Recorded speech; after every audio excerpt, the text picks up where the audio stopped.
Patrik Laine and the Columbus Blue Jackets have agreed it's time to part ways. Things are not working out. Captain Paul for the Locker Room. Appreciate if you could drop a like, comment, and subscribe. Any of that help is really appreciated. So Laine, a player that has a lot of potential, a guy that has scored 40 goals in his career.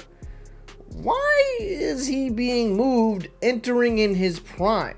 Taken second overall in the 2016 NHL entry draft by the Winnipeg Jets, he showed a lot of flash and promise with the Jets, scoring 36 goals in his first year, and then his second year in the league scoring 44. But as time has gone on throughout his NHL career, he still can score in the mid-20s, but he's become a better facilitator, and his goals have gone down due to that.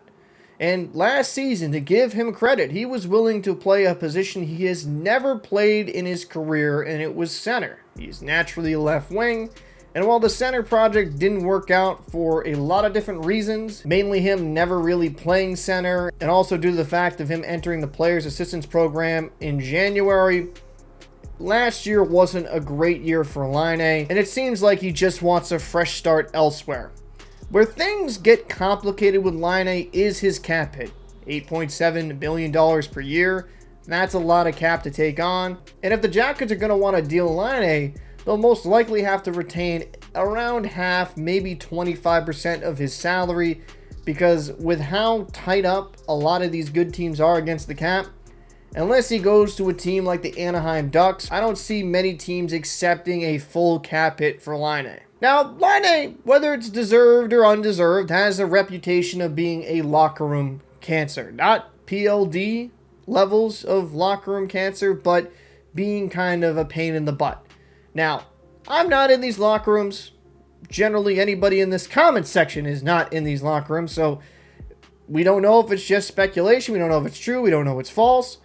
But taking all of that off-ice talk to the side, is Laine a good hockey player? And yes, the 2 seasons prior to last year, he was around a point per game clip. 2022 to 23, 55 games played, 22 goals, 30 assists for 52 points. 21 to 22, 56 games played, 26 goals, 30 assists for 56 points. I would argue if he plays around 75 to 80 games in both of those seasons, he's most likely a 30-plus goal scorer. He's a good facilitator, has a great shot. I think he's a viable top 6 option and will be a nice addition to any contending team. The problem is will he be able to play a full 82? Will he be on the ice? Will he be engaged?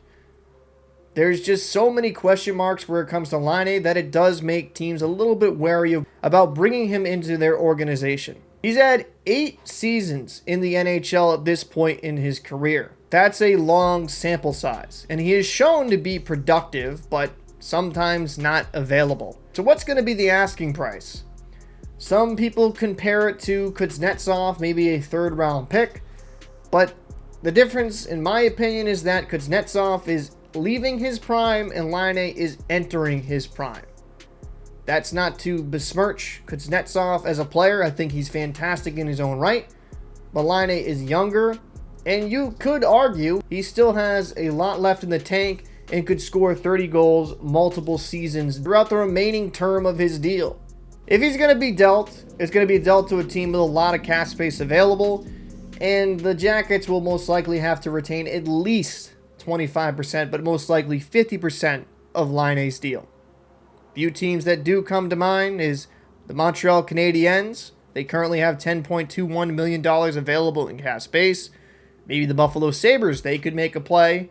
San Jose Sharks, I think they're trying to be more respectable on the ice. They have $14.65 million. The Red Wings currently have around $19.92. But you also have the Calgary Flames with 20 and the Anaheim Ducks with 22. If a deal is going to happen during this offseason, I would not be completely surprised if it was to one of those teams mentioned. I would not be completely shocked if the Blue Jackets hold on to Laine and decide to say, hey, just stay here, be a good soldier, and maybe something can materialize during the season, or maybe things change. Who knows? Do I think Patrik Laine would be a good addition to a cup contender type team? absolutely, he does bring value. If you have a strong locker room and a positive locker room overall, he's a talented player that I feel you could get a lot out of. But I'd like to know your thoughts down below in the comment section. Where do you believe Patrik Laine will be dealt to?